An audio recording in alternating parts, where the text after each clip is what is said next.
Angela was a high school substitute teacher who worked at the newspaper on a part-time. I mean, she had just started answering phones and that sort of thing. And the publisher, editor, Sarah Vandenberg, had sent her out on a couple of little city council meetings, that sort of thing.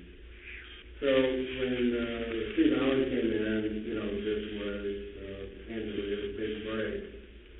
And of course, the first edition or so of the paper sold so many issues that, she just really got absorbed by this thing and went out looking for folks.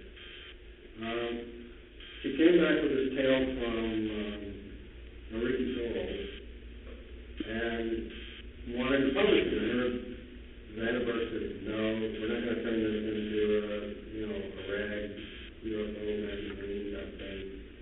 And so anyway, she said, Angela begged her, and she finally relented and printed the story.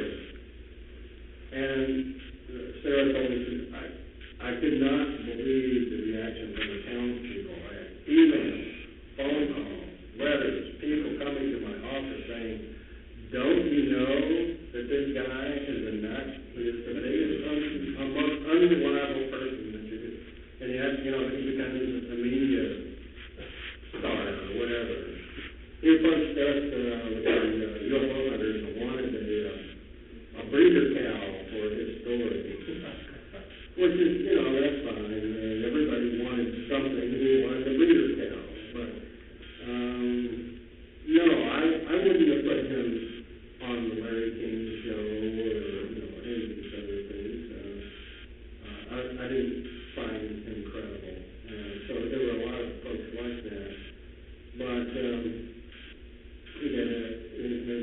very interesting story about what had happened with this craft hovering over him while he was out hunting in the woods and so forth. But there were so many people who were doctors, lawyers, nurses, engineers, whatever, that did have pretty credible sightings, at least some of which we were able to verify by radar, that they never came forward into the media. I mean, they came to us. Yeah, the bestiality story is good, but I mean, the breeder guy. He did it once. John, you got it wrong. Oh, it's wrong. No, but here we weigh inland, and here's the F-16. Does the fact that it's Navy have any bearing at all? Most people automatically think this is Air Force. All right. It was Navy, and it was out of the Georgia Reserve Base. Right. Just I digress again. But anyway, one of the so-called experts said that he understood how the military could make a mistake if there were these 10 or 11 aircraft in the area. Because he was a pilot, and he said, it's no big deal. He used to sneak out all the time. Well, this doctor, I forget the doctor's name on UFO hunters, MIT and Harvard and all, he had multiple degrees and a smart ass. Anyway, didn't wear sunglasses. We got into it, and he sat there and said, it's no big deal. I can see how they can make mistakes. I said, clearly you've never flown a military jet and you've never served in the military because you don't know what the heck you're talking about.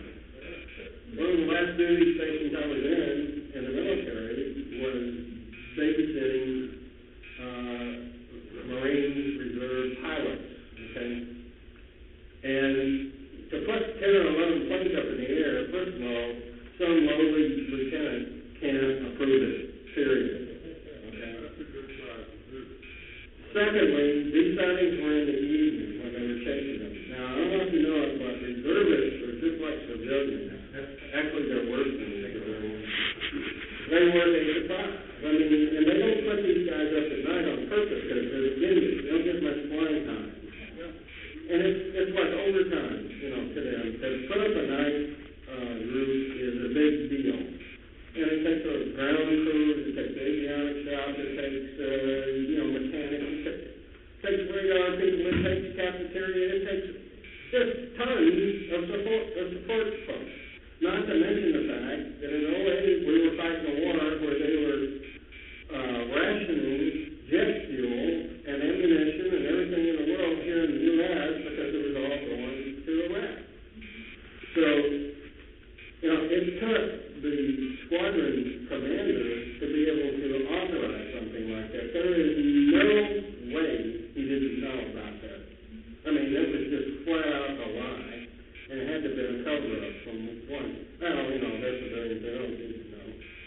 maybe that was it, I don't know.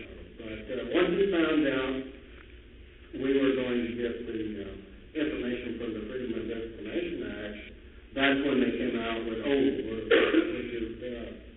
But, after I got into it with Dr. Smartass, wanted to do the skim over, and she had gone out to my truck, it was parked right up front, it had meds on it. And I came back in and said, everybody here is so glad nobody else would challenge him on anything, because close smart enough. But, he had a couple $100 in a little stuff, and you could roll up to a gas pump, fill the thing up yourself, and just take off. And he was like, well, that's no big deal. But, so there was just a whole levels of incompetent people involved in this. The UFO hunters I understood because, they're about making TV, not about doing investigations. But as far as MUFON folks were involved, who was it? I think it was Napoleon who said, never ascribe the conspiracy to that which can be explained as mere incompetence. Napoleon lost in the end. My feeling is incompetence displayed over and over and over again is evidence of a conspiracy. And that's what I saw involved in everything we did. We had to fight our way through. It's like swimming through bubble gum, But I think that the radar reports that we got from the two different cases, or waves, whatever you want to call them, pretty well support that there is a hardcore folks down here that actually saw something, there's something going on. I believe there are people who tried to keep that information, and they're still negotiating with SIP, with Robert Bigelow, to come in and take over all these types of investigations and withhold the information. The transponder bit has to be pretty damn high level too, to have them all turn over. Maybe that masks their activities when they're chasing things. If theirs are off as well as the UFOs are off, then, you can't say definitively. But you're saying that probably the planes were there, and probably they were not reserve pilots. They might have been regular go-get-em guys. That's one possibility. The other possibility is that if they had to get reservists to scramble, we're sitting around and get them from home. Get them from home, or they're already off hours, they're down at the offices club, they're down, they say, get out here and get it.